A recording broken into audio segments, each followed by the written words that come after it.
Hey there, everybody. Jackson Zero Films here. I just wanted to thank you guys for one whole year of videos, like just watching my videos, subscribing, liking, commenting. It all means so much to me. I mean, honestly, when I uploaded my first video a year ago, Megatron's Master Plan, it was just a shit post. I didn't think it was gonna go anywhere, but you guys really exceeded my expectations, and I really want to thank you so much.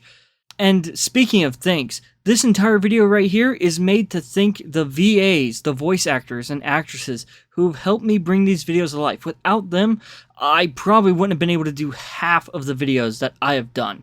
Seriously, these guys mean so much to me, so I decided to do a little interview with each of them and ask them a few fun questions. So I hope you guys enjoy getting to know my VAs, the people who've helped me bring these videos to you guys. So I hope you enjoy. My name is Nico. I am a voice actor, or at least I'm trying to become one, and I've been doing this for a little under a few years now, and I feel like I'm making some pretty good strides on that. Hello, my name is Ashley Desiree, and I am a voice actress, voice acting for about a year now. Prior to that, I was a music photographer in the EDM scene, and this is my new creative outlet, and it's been amazing so far. Alright, my name is Glowstick Elite. I'm a voice actor, and yeah. Hi, I'm Bunny VA. I'm a voice actor. I do audio role plays on my own channel, and I also do voice acting for other small projects like Jackson's channel. What's the weirdest voice you've ever had to do? Oh, the weirdest voice I've ever had to do? Probably off the top of my head, it would actually have to be,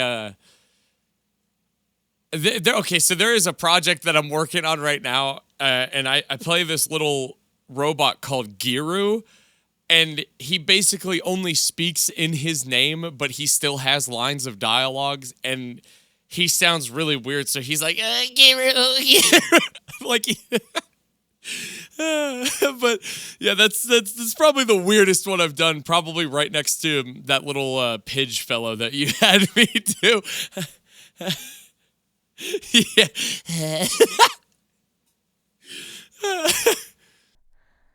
The weirdest voice. I think the weirdest voice is actually for an audition.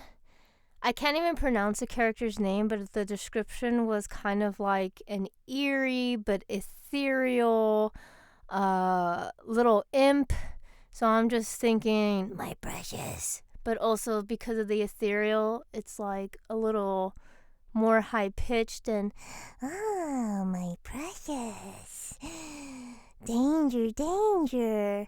I don't know if you've ever seen the movie Talk to Me, but I drew a lot of inspiration from the scene where she was possessed, and she's just like, he likes you. He'll split ya. Run, run, run. So it's a little creepy, but kind of cool. So that was the weirdest voice I've had to do. Yeah. I recommend, if you're not a horror fanatic, it might be a little too much, but it was a good movie. Oh, jeez, that is a, most of the time I only do roles that I think I can, I'm not usually weirded out by, or, roles I want to do. I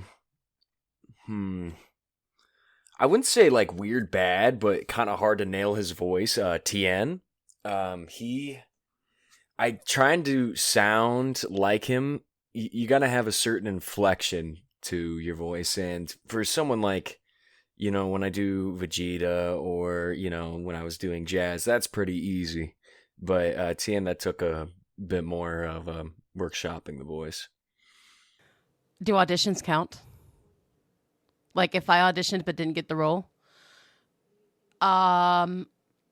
I auditioned for this one project where it was like kind of Lady and the Tramp kind of animation where the people were all dogs and stuff. and I had to try to do a elderly voice. So I kind of pinched my nose and just like tried to get it in the back of my throat. I couldn't remember exactly how I did it, but it was like an old lady with glasses. So I was that was weird to try to do. I didn't get the role though. Kind of sad. I worked so hard for that. If you had to order fast food in your favorite character voice, what would that sound like? I think it would be pretty funny to order from like Burger King as like Vegeta or something. I'd be like, "Oh, Bulma, get the phone. I want to order some of that BK. The Prince of All Saiyans is feeling quite hungry." Ooh, that's a good one. Too many to choose from. I think it would probably be Bubbles. What would she order? She'll probably be like, "Hello? Yes, I would totally love some bubble pop and some pizza, please." Something like that. I think she would call soda pop bubble pop. It would sound a little something like this. Yeah, can I get 2 number 9s? Make sure Kakarot isn't making them. And then, can I get a number 9 large with extra dip? And it'd be something like that. Oh man. I did do a McDonald's video with Jess where I had to actually order food in a ASMR voice. But yeah, that was funny because the whole point of the video is that the ASMRist goes to McDonald's and she's like talking real quiet, like, can I get like 2 large fries and a McDouble or something like that? It's like, sorry, I can't hear you. Oh, sorry, let me just can I get 2 large and just get quieter? What made you want to become a voice actor? Oh man. So I ever since I was like basically a little kid, I've been going to this convention in my hometown that is primarily like an anime convention, and every year I would meet this voice actor. His name is Bryce Papenbrook. You might know him from like Sword Art Online or Blue Exorcist. Eren Yeager, he plays Eren in Attack on Titan. And I just, every time I would meet him and I would talk to him and I'd have him, like sign stuff. And I don't know, every time I think about like that convention and like how happy it makes me, I've always had the thought that if I can use my voice to make somebody else feel the way that these conventions and these voice actors make me feel, that to me like is a dream come true, is making somebody else happy, even if it's just from my voice. But yeah, that would probably have to be my biggest inspiration when it comes to this. I've always had an interest in doing voices. I kind of like call it an ukulele thing, and like if I hear something, I repeat it if it sounds nice, and like I say it in a different way, and I love mimicking and doing improv and impersonations. And I actually did a little bit of acting in high school, but I checked the box of voice acting but never did any voice acting. And some of the acting roles I got, I had to, like, literally every single one, I had to be sad and cry on camera. And that was very difficult for me because I couldn't cry on cue like that. So it was weird acting in front of the camera, but I feel like if I wasn't in front of the camera, it would be different. And now that I'm on like a little hiatus from photography and stuff, I've found that there's like no excuse now. And back then I was a really shy kid and wouldn't put myself out there as much. And I felt like if this is like the perfect moment, and there was a reason I didn't do voice acting then, because now I feel like I'm a little bit more out of my shell. with a bit more confidence and kind of a more of like, man, just do it. You don't know if you're good unless you try type of mindset.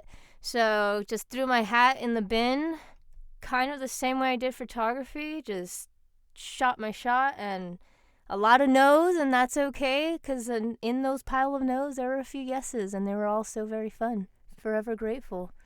And I'm like enjoying the journey so far, and I'm looking forward to what's next. It's always been something I've been interested in. I always had an appreciation for someone who could bring a character to life, or make a character sound menacing, or sneaky, villainous. I always like those kind of villain type roles. Like I look to Vic Magnoga, or I think I messed up his last name, and then Steve Blum. Those are two of my biggest inspirations, probably. And then Chris Sabat, obviously. So yeah, I don't know, just stuff like that. Okay. So, back a few years ago, I actually used to listen to a lot of Boyfriend ASMR, and I was like, I should do that, but the girl version. And I always did acting in school through elementary school, middle school, high school. I used to go to a Shakespeare summer camp that was really fun. And when I was younger, I just always wanted to be like an actress or a singer. So, yeah. Was there a specific cartoon or performance that sparked your interest?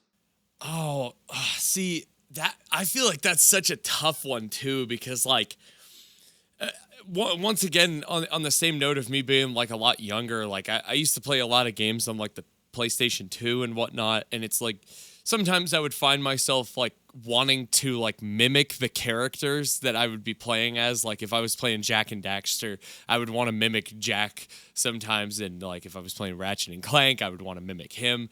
But that kind of circling back to that Bryce Papenbrook guy, Blue Exorcist was my very first like big anime that really got me into the genre, and there was just something about the way that he performed for the character in that show. His name is Rin. That just like I don't know, that it just sticks with me. Like I will always like know that voice as Rin or as Bryce, or vice versa, whichever way. But those few things would probably have to be like the biggest ones for me. Ooh, I think a lot of anime, honestly, despite it being Japanese VA, but Naruto specifically, I think was the first, because it was one of the first I completely watched in English until it caught up, and then I had to listen to it in Japanese. But like, I heard no difference in the Japanese VA and the English VA. I feel like the voices sounded very similar. And the acting, a lot of people say English VA is very cringe, but I didn't find it cringe at all. And it was one of my favorites growing up. And there was just so much raw power and emotion in both English and Japanese VA and anime in general. And I'm just like, whoa, that's super cool. I really want to do that. And like bringing a character to life is kind of surreal, and it's really fun to do. And Avatar The Last Airbender would probably be another cartoon, because I just like felt everything in that. Even Teen Titans, like my favorite scene I like to think about is when Starfire's sister comes, Blackfire, and it's just that scene where she's trying to get away, and it's like, oh no, Starfire, she's getting away. It's over. No, it's not over. Or no, she will not. And it's just, you feel it, and it's so raw and powerful, and it's nice. And yeah, I got lost in the sauce there, but yeah. This is going to be a very similar response to the previous question, but I would say Broly in the Dragon Ball Z movies, just the first one, because that's the only one he really talks in. And I don't know, something about it. It was just like, you knew that Goku and the gang were all in trouble when he pulls up. And then I think too, like Frank Welker as well as like Soundwave or Megatron. I that's I mean he nails both really well. Steve Blum is Starscream. Stuff like that. I think what really made me want to do, I don't remember who exact. I do remember who I used to watch. It was basically other creators that made me want to get into it. Like oh my god, his name was like Professor. It started with a C. I can't remember, but I used to listen to him a lot. I used to listen to a male voice actor who did ASMR role plays. That made me really want to get into it. I won't mention the creator because they're very what's the word? Controversial. They did some bad shit. So I'm not gonna name their name, but it was like watching other creators and stuff. Do you have a favorite warm-up exercise that you do? I have always dreaded being asked this question. So I do warm-ups every now and then. I try to do them every time I do voice acting or anything to do with my voice, whether it be that or singing. And I will be honest with you. I have a piano in my room, and I will just play notes starting from middle C going up and down, like, and vice versa. And I will just make random ass noises while like going up and down in the octaves. And I know it sounds weird, but like the vibrations from those noises mixed with matching with those notes, it just loosens my voice up more than any other practice I've had to do. And this... Yeah, this is just me throwing in a little bit of extra advice. I used to do choir back when I was, back when I was in like high school and college, and it is very good to do physical stretching, like body stretches before doing anything with your voice. It sounds like it wouldn't help, but it really does help loosen you up. A favorite, I think it would be probably just simple lip trills and then like saying the alphabet while also like ba ba ba ba ba ba ba ba ba. I do need to hold myself accountable and do warm-ups more often because they really do help. But a lot of the times I kind of just open the up Audio Audition or Adobe Audition and start recording. And I notice the effects of not getting the right voice or getting tired a lot faster. So lip trills. Tongue ones are a little tougher because I have a hard time rolling my R's here and there. And then just ABCs all the way through. I don't really have much of one. I kind of I'll do like multiple takes and then kind of cut out which ones I do and don't like anyone would. But I have sometimes specific lines for certain characters to kind of get into character. Like I'll go back and like rewatch like clips on YouTube of their performance, or for Vegeta, it's always like Kakarot.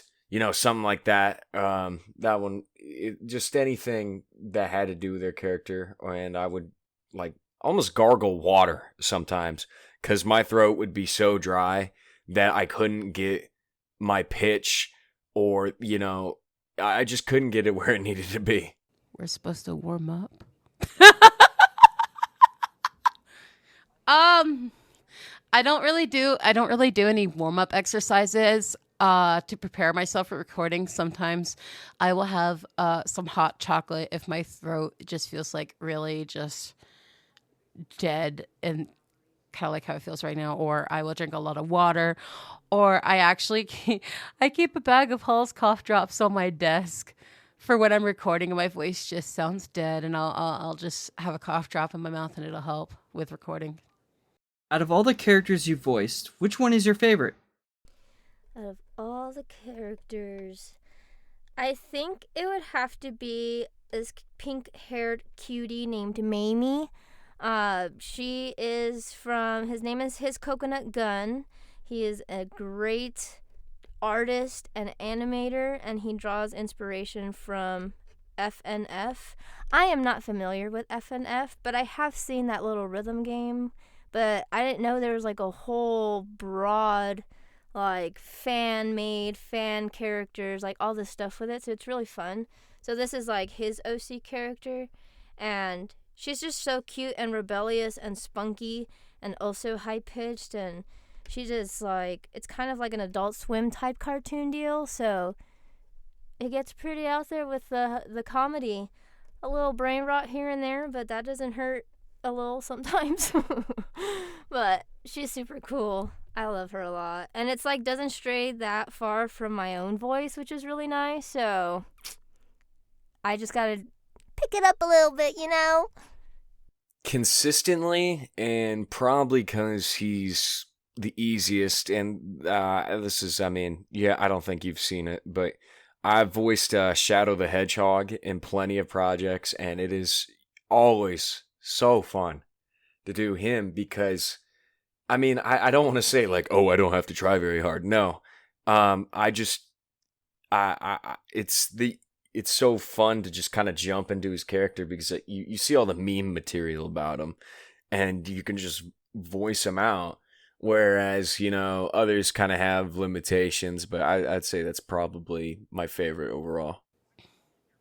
Sailor Moon. Well, no, because I told you I've watched Sailor Moon since I was 5 years old, and I'm like, oh, in real life, I am an embodiment of Usagi Tsukino. So, What's been your most challenging role and why? Man, so I don't really know if this like counts per se, but it was actually in a project that I was operating like as the lead director and like one of the big like voice roles in. There's this character from what is it? There's a character from this old PS2 game. Well, I say it's a PS2 game, but it came out on like the PS4 and stuff. But that's where he dates back to. But his name is Virgil. He's from Devil May Cry. That, especially like doing like trying to do an impersonation rather than like an original voice for him, which I feel like would be a whole different ballpark of difficult. It's just like his voice actor, Dan Southworth, has such a unique voice, and attempting to replicate that for over 10 minutes worth of dialogue was probably the hardest thing I've ever had to do. And it's just like, I don't know. I feel like I'm at a point where I'm like impressed by it, but also like, how the hell did I manage to like do that?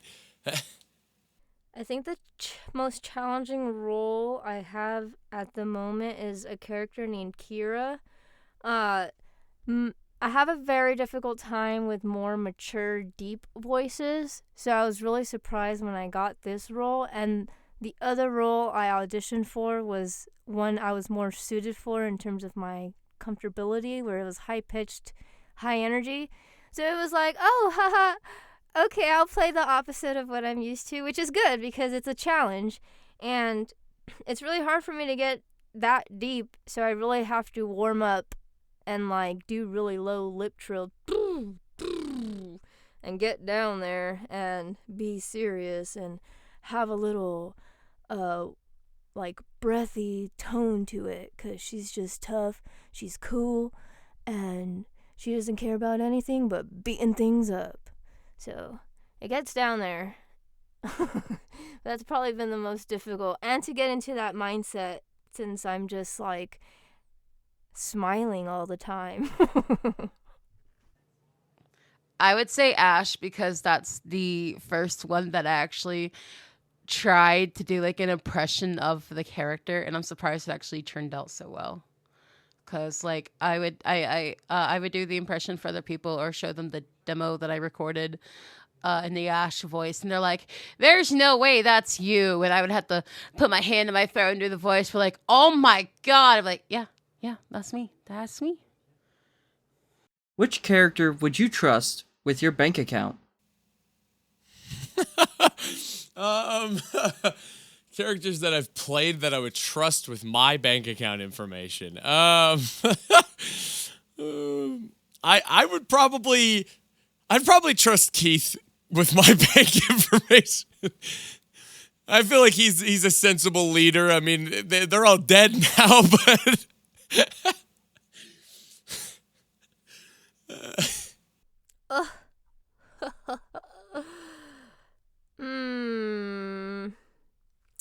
I think that's a big trust there. I'd probably have to go with Sabrina or Kira, just because I feel like because they're both in that serious caliber and their tones are both kind of like monotoned low, like you speak to them, you have to listen. Like they're not liars. They're just there. They're gonna take care of everything for me. Nobody's gonna go against them. Nobody's gonna try to trick them. I think I trust them with my money. I think they'll be okay because they hardly talk anyway, so they won't spill the beans. Oh God. Definitely not any of the Saiyans or any of the and any. I don't think anybody in Dragon Ball. No. I'd probably say out of anyone I've voiced, probably Jazz. I mean, he might go spend it on music, or go upgrade sound system, but I wouldn't say he would be super irresponsible with it, because I feel like, if you gave it to Vegeta, he's gonna do something out of spite and then end up spending like millions of dollars somehow. Or he's gonna give it to Bulma and be like, "This is useless to me," like, I either or.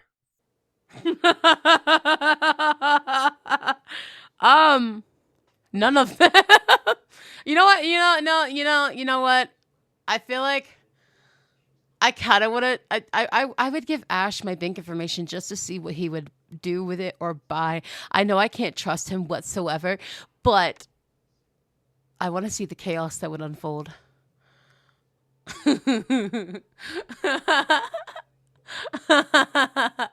What advice do you wish you had gotten when you first started?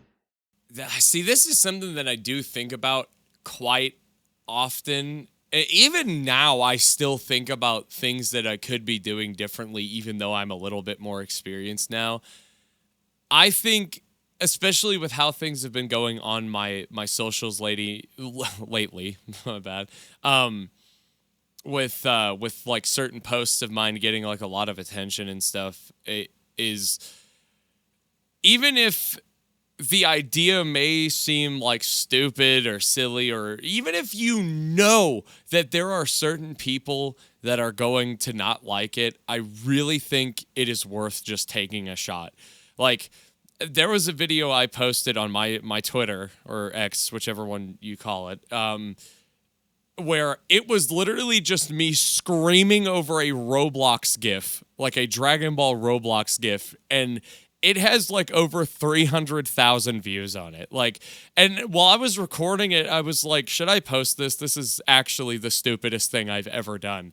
And lo and behold, it's my most popular video. Like, I really think that you, as like your own self, is the biggest limiter you have. And if you tell yourself an idea is not worth doing, then it won't ever go anywhere. You really just have to buckle down and say, hey, some people might not like this, but I think it's funny and I'm going to post this.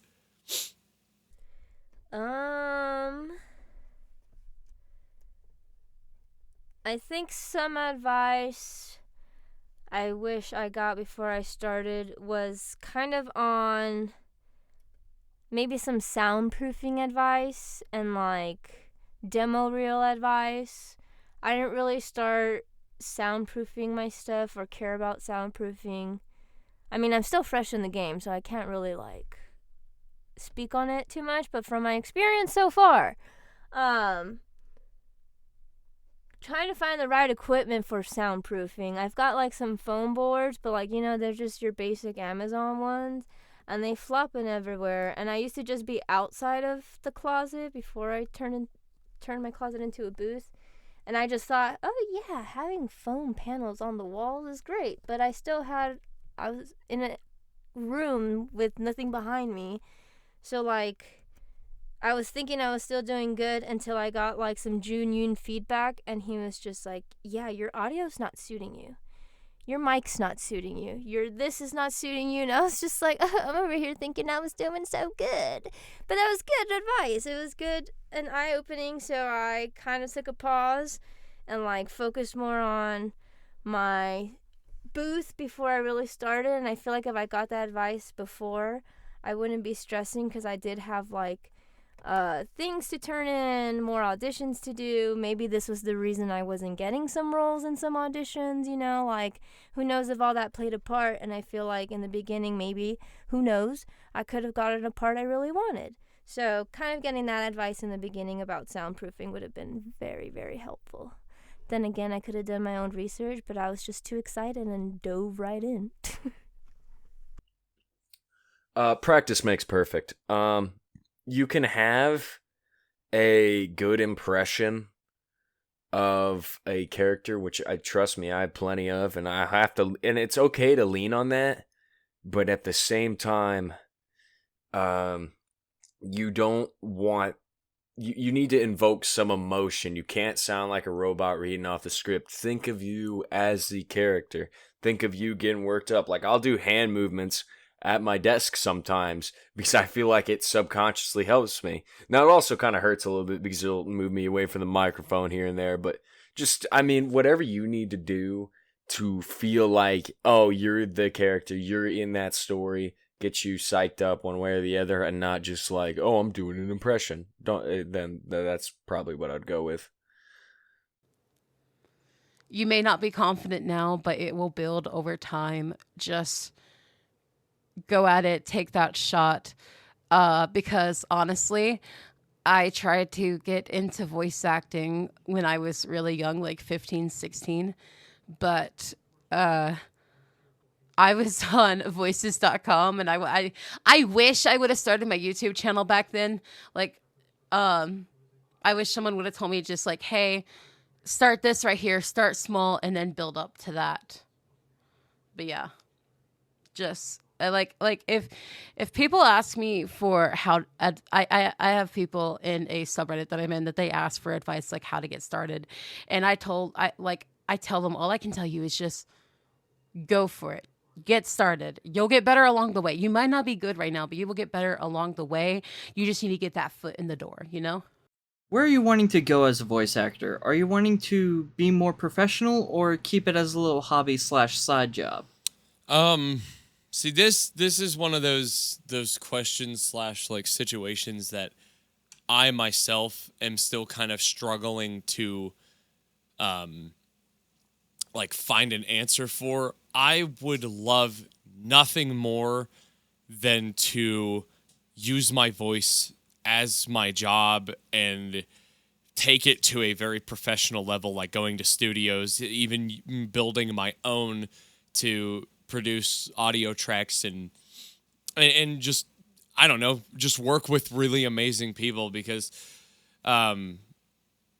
I don't know. It's definitely always been like a dream of mine to be able to do that professionally. Like I said, tying back into the whole like making people happy. Like I see the way that people talk, and I mean positively, talk about voice actors online and stuff, and they're like, "Oh, I've been waiting for this moment. This guy killed it. This guy did amazing." And it's like even though I do mostly like fan-made stuff right now, like seeing those types of comments under my videos does nothing but inspire me to want to do more. Like it is like genuinely being like pumped with like a new life force. I don't really know how else to describe it, but the opposite end of this is the challenges that come with making this professional is finding, I know that this isn't necessarily required, but I feel like it definitely gets you over a massive hurdle, is finding an agent, which I feel like depending on where you live or what type of voice work you're doing could be extremely difficult to do.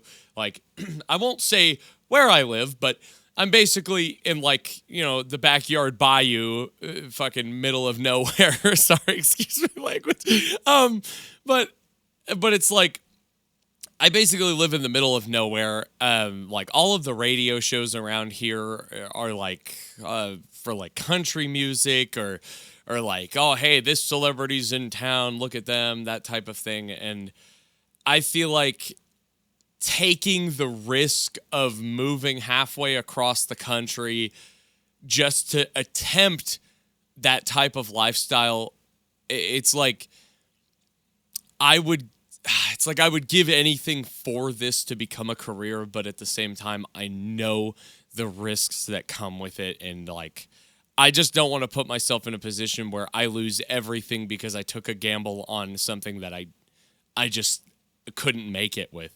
Not to say that I'm not like confident about my voice work and stuff, but it's like, it's the same thing as like Broadway show acting or getting into movies and stuff. There's a million other people that are lining up to do the same thing you are. And if you get picked, then you thank your lucky stars. But if you don't, then, you know, it's kind of like no big deal, right? But yes, I would love to make this a professional thing where I go and do work for like big name studios or game companies, anime, even just regular movies. I would be willing to voice in anything if I could make this a profession. But like I said, on the other side, there's just a lot of complications that come with this. I feel like I would want to go full professional at some point, but I also have like internal thoughts of like, let's just hope this isn't a hyperfixation and it's real. Because I had the same thought with photography, and look at me now. But you know, that's life. But I really do enjoy voice acting, and the fact that I'm coming back to it from wanting to do it in the past but never really had the option to or the opportunity to is kind of pushing me more. And it would be nice if it did become something professional. I kind of like would love to see myself be a really big character on like a just generational cartoon that everybody remembers, like SpongeBob, Avatar: The Last Airbender, every cartoon on Nickelodeon, Cartoon Network. Like, that's so cool. You bring up any line from those cartoons and people that say it back, like, they just know what you're talking about. And I'm like, dang, what a generation. We're so cool. And so I think something like that would be really nice. I just really like making people laugh with different voices. Even at work in my 9-to-5 job, I work in the back, and sometimes it could get mundane back there, especially when it's slow. So I'll just be like singing songs in a different voice or answering the phone in a little accent or things like that, and just making my own team laugh and like hearing them. Especially when I have some coworkers that like do have accents, and so when they hear me do the accent and I get approval from them, I'm like, oh my god, please teach me more. Like I genuinely want to grasp this accent, and it's a win-win. You get a laugh and I get, you know, knowledge. So I like that. Exactly. If somebody from anywhere offered me a, you know, voice acting position tomorrow and I could do it in my own, like I could have my own studio set up at my home, I would totally do it. I don't think I'm anywhere where I need to be to even be within a distance of being professional. It's a hobby, but I wouldn't mind it either if it grew more into a hobby. You know, I think it's one of those things where it can be flexible and how you need it. And a lot of times I do it when I just have free time. I mean, I'm still, you know, I'm a student, so I'm still, you know, working through school and stuff. And then I have a couple different jobs here and there. So it's just, I mean, when I get the time to do it, it's great. But like I said, let's say someone from Funimation hits me up tomorrow, shoots me an email like, "Hey, we saw you from this YouTube video. You want to come in and run a couple lines?" I would do it in a heartbeat. So right now it is my full-time job. My channel is my full-time job, and I actually recently in the last month landed my 2 first paid gigs, so that's awesome. But I do want to turn it into a career, and I guess the like dream of all this is to end up either in games voicing characters, or I would love to be in like anime dubs. I wanna be an anime girl. You can find me on Twitter/X at Nico Band Dubs.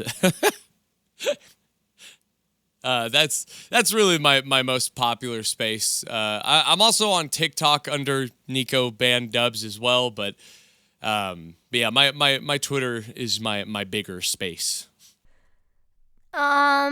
Most active socials will probably be Twitter, Discord. I do more for work than just to talk, so I think Twitter would be the best option. I don't mind a Discord DM, not saying like don't do it. Like I just might lag a little bit, to be truth be told. I'm not really online as much, but I'm trying to get back on there. But most of, or pretty much all of my handles I kept the same. So it's EV Vision, and yes, EV like the Pokemon, Vision altogether. And yeah, that's all of them. Blue Sky even. Trying to get on that one. It's new, but yeah. Honestly, you can find me almost exclusively on YouTube at this point. I upload some of my own videos here and there.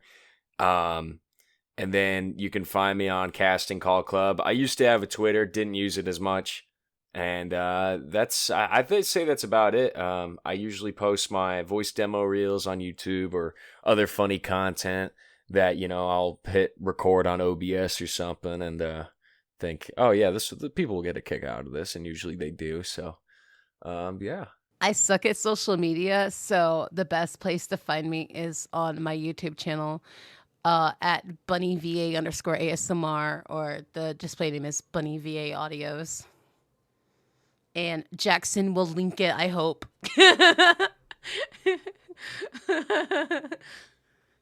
But yeah, any other social media, I suck at being constant at, so...